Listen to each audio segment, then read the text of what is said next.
So Scott Jochim from Pop AR Toys is up next. He produces all toys based entirely on augmented reality. His toys have been featured on the cover of Wired magazine. Yeah, you can take it from here. Thank you so much, Bruno. As he's been a engaging and innovator in this industry, we've all listened to him creating our applications. But what stands true in our industry, like anything, is quality and content.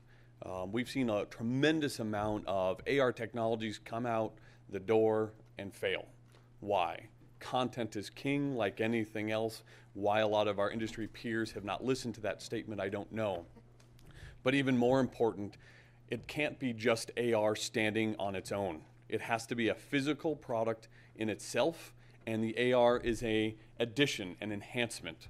And that's where Popar Toys has really innovated over the last few years. To give you an idea, we won for a book, the best toy of the year at the New York Toy Fair. Let's think about that for a moment. This is a book. We won best toy of the year for a book. Why? Because it's a book first. Kids can then open up the book. They can read about things. But the engagement factor beyond that took it to the next level. I was on stage at The View with Microsoft Xbox Connect and a book, which was really kind of funny for me because what you're looking at is content is king. When you engage the customer or the user with something that's tactile in the beginning and the enhancement is important after that it just takes on a whole new life. And that's what Popar Toys is all about, how to get kids to interact with products that may seem static. We do everything at Popar a little bit differently. Currently, in the last 3 years, we've launched 3 adventure kits, 7 book titles, 4 card sets, 7 puzzle games, and coming soon, wall maps and charts. Now, this is fairly impressive for a small company like ourselves the last 3 years. Our puzzle games, for instance, are full-fledged video games, but you can only play the video game if you complete the puzzle. So you put together a soccer puzzle, and then you go head-to-head with 2 mobile devices pointing at that device, and you can play soccer with your friends. We're exposing a market that was somewhat stagnant and bringing it to the next level. And so that's what Popar has been doing. Popar Toys has 2 angles to it. One is Popar Toys, we make our own products. And the second one is Popar licensing. We do this for a lot of other clients in the industry behind the scenes. You'll see enhanced products. But we will only do it with companies who have an actual content base before the AR. It can't be AR alone. And Bruno has made a mention of that, and we completely agree with that. This product has to sit on the shelf and has to be purchased because it's a book, because it's a puzzle, because it's a chart. And then the user gets an enhancement after that, which is really important. So let's look what Bloomberg has to say about our industry. $200 billion smartphone industry keeps growing, and now it's breaking into the toy industry. Matt Miller went to the toy fair here in New York. Here's what he found. If there was a common theme at this year's toy fair, it wasn't all the mustaches. This is literally the 4th mustache-related toy at the fair. I promise it we're was not that doing nearly AR all the hot mustaches new toys coming out on the market will be integrating smart devices in some way. According to NPD data, an average family of 4 has 8 separate smart devices in the home. And kids age 4 to 14 have access to at least 3 of those devices. The nearly $200 billion smartphone market is starting to get into the $21 billion toy industry. Take, for instance, Popar, which uses augmented reality to change ordinary boards and books into full-blown 3D models that you can work with and manipulate, making it easy to explore space. It makes you want to grab it, so there's your hand. Isn't that awesome? Yeah. Make a book come to life, or even make yourself into a princess with a magic wand. Who wants to be a princess? Anybody want to be a princess? You want to be a princess? Okay, good. Well, I love interaction, and I think anything like that. So who else wants to become a princess? Excellent. Okay. Princess. Princess. There we go. That's what we're talking about. Yes. Yes. I've got more at the very end. So anything, as you can tell, can be interactive. Now, what we're looking at with technology is also how do you sell it? Because this on a shelf, we've seen in stores, right? You see the Apple iStore and the Google Play and the BlackBerry icons. What does it mean to consumers? I walk in the store and I'm like, oh great, it's an ebook, it's interactive. What does it mean? I've got a remote control helicopter that I can fly. This is where Popar Toys comes in. We are bridging the gap between what people are actually seeing in store and what they can actually purchase and experience. So we were lucky enough. QVC came to us and said, wow, this is great technology. We want to put you on air. And I'm like, really? Awesome. I'm going to be on QVC. First augmented reality product on QVC right before Christmas. This is going to be exciting. But then there's the tech challenges associated with this. And so would you guys like to see me fail on air? Live TV? Yes, everyone does.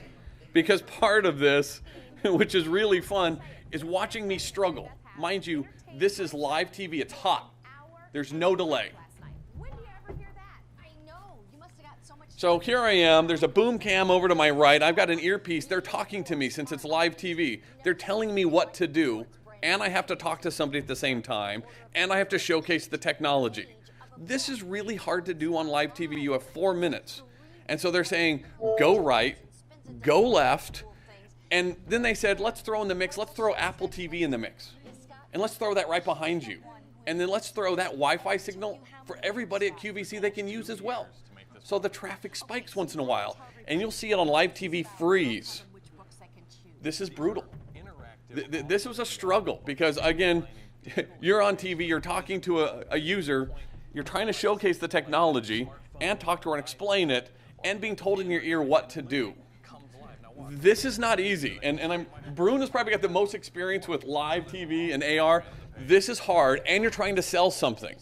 What's great about, and then you have somebody off set come in and say, let's look at this stuff. This is so cool, which makes it a whole nother mix. So now the TV's frozen online, and I'm freaking out, of course. I'm being told, move the tablet more. And I'm like, if I move it more, it's going to stop working. And so they're freaking out on air, talking in my ear, telling me what to do. This poor little girl is being talked to as well. It's freezing. You know, go off camera, do something else.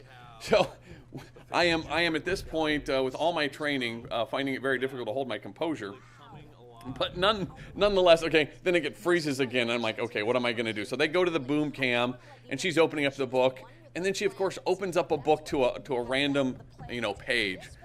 What this goes in saying is, this technology is not always easy to show on air, okay? We love technology, but technology always doesn't love us the same way. We want it to work really bad, and it's got to work easily, okay? What shows well in person, this technology shows really good. You'll be on the show floor, and everything will just work, and it'll show really well. But it doesn't always show clearly on TV, and it's very difficult. We've been on TV a tremendous amount. You need more than 2 hands when you're showing demos. Trust me, you want another pair that knows what they're doing. Live TV is not always your friend. Canned TV is so much better. You can throw up the demo that you've actually worked at your studio. But then where's this last one? Curtis Jackson versus augmented reality. Guess who I got to go right before me? 50 Cent. I'm not a brand. I want to be one day. I haven't been shot yet. If anybody wants to slip that in so I can elevate my status. At this point, Curtis Jackson was selling headphones right before me. Sold $20,000 a minute. And then, so the phone lines lit up, and then here comes Scott Jochim with Popar Toys and Technology. We didn't do so bad. We sold $5,000 a minute of product on QVC. They like the product so much, they've done something they've never done at QVC before. I went off stage, they said, we're really sorry, this tech is amazing. Can you come back next week? We're gonna bump somebody else out in Christmas and put me back on a week later. Never been done at QVC before. So I went on twice in 7 days at QVC, which was great. And we did really well the second time. But it just goes to show you that technology like this has to be content driven. It doesn't always work for you.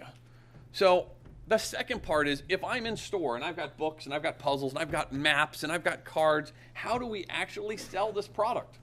So 2 years ago, I had the great idea. I said, oh great, we're gonna make these amazing kiosks. They're gonna show videos, and people are gonna be able to walk over, just like a QR code, which we all know about the success of those.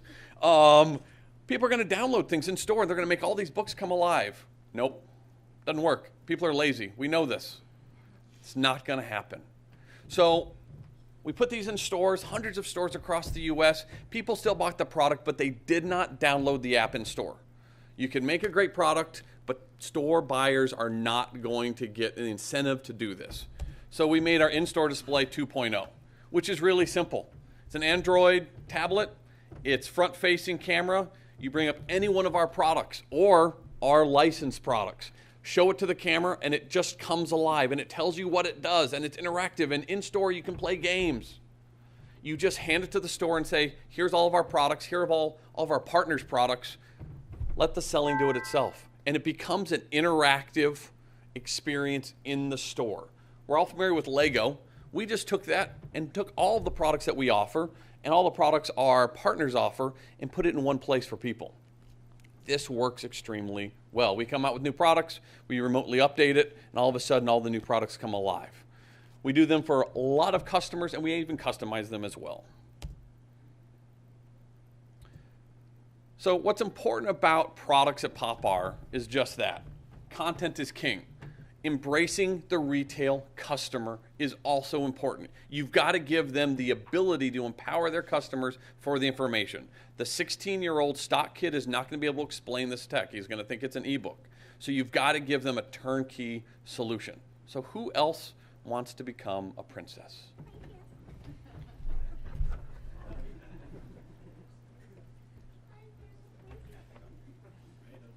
Okay. Princess? Yes. Princess. Yes. Oh, I'll make you a princess. So you can say we are the only AR company out here that's making everybody a princess. And we got to go to the back of the room, right? Because we weren't being fair back there. Oh, she's holding her hand up. Yes. Yes. That's awesome. Here to catch. That's awesome. Well, thank you so much. I appreciate you guys giving some good attention.